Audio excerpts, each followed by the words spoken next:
Di desa yang damai ini, sawah menghijau, anak-anak bermain di pematang, ibu-ibu sibuk di dapur.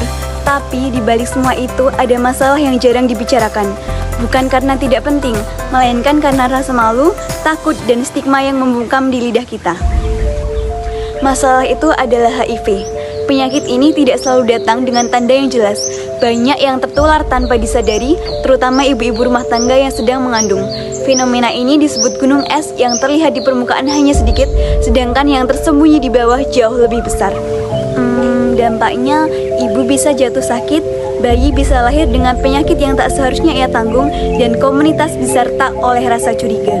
Hari ini kita akan melihat kisah 9 perempuan desa yang berani membuka mata, saling mendukung dan mencari cara untuk melindungi keluarga mereka tanpa meninggalkan budaya dan kehormatan yang mereka junjung tinggi.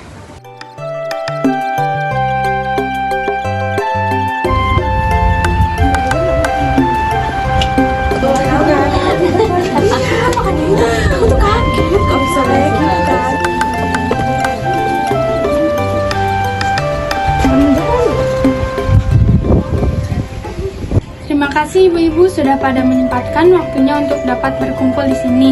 Hari ini kita akan belajar tentang penyakit yang diam-diam membahayakan banyak keluarga, termasuk ibu hamil dan anak-anak. Saya minta ibu-ibu mendengarkan ibu bidannya ya. Assalamualaikum ibu-ibu. Waalaikumsalam. Hari ini kita akan membahas tentang HIV khususnya pada ibu hamil. HIV itu kan aib, buat apa dibicarakan? Saya tahu banyak yang berpikir begitu, tapi faktanya sekarang banyak ibu rumah tangga yang tertular bukan karena perilaku beresiko mereka sendiri, melainkan dari pasangan. Fenomena ini disebut gunung es, yang terlihat di data hanya sebagian kecil, sisanya tersembunyi karena banyak yang tidak mau periksa. Tapi Bu Bidan, di budaya kita menjaga nama baik keluarga itu sangat penting. Kalau sampai ada yang tahu, nanti bisa jadi bahan omongan. Betul Bu Aminah, karena itu kita perlu cara yang sesuai budaya kita. Bicara dengan bahasa yang halus, menjaga kerahasiaan, dan mengedukasi lewat kegiatan yang sudah ada di desa. Kalau kita diam, dampaknya bisa jadi besar. Bagi ibu, sistem imun melemah, mudah terkena penyakit lain. Bagi anak, bisa tertular sejak dalam kandungan, saat lahir, atau menyusui. Bagi komunitas, penularan berjalan diam-diam, stigma semakin kuat, rasa saling percaya antar warga hilang.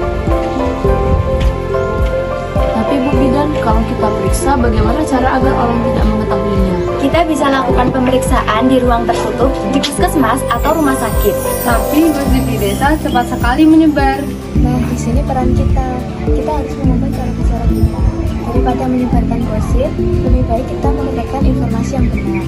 Bisa lewat posyandu, arisan, ataupun pengajian, maupun pasar. Dulu ketika saya hamil, saya malu untuk periksa. Saya kira saya sehat-sehat saja, tapi ternyata setelah melihat hasilnya, semua sudah terlambat. Anak saya sakit dan hanya bertahan selama 2 bulan. Coba saja kalau saya periksa lebih awal, pasti saya bisa mencegah penularannya.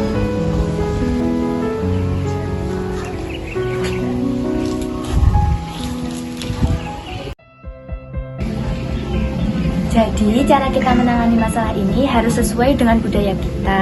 Contohnya, 1. Menggunakan bahasa yang sopan tanpa menghakimi. 2. Lindungi privasi. 3. Mengedukasi melalui kegiatan budaya lokal. Bagus itu Bu Bidan, kalau kita saling mendukung, pasti kita tidak ada yang merasa malu.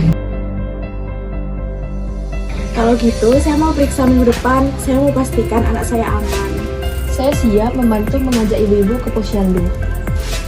Saya juga akan sampaikan di warung, tapi dengan cara yang halus. Misalnya, ayo cek kesehatan ibu hamil supaya anaknya lahir sehat. Saya juga akan bicara di pengajian ibu-ibu. Saya yakin kalau pesannya dikaitkan dengan ajaran agama tentang menjaga amanah, pasti semua akan menerima. Saya juga akan buat brosur dengan bahasa sederhana dan gambar yang mudah dipahami. Baik ibu-ibu, mulai sekarang kita harus bisa saling menjaga rahasia, saling menjaga nama baik, dan yang terpenting kita harus bisa menjaga kesehatan ibu dan anak. Bukan begitu Ibu Bidan? Ya betul Ibu RT.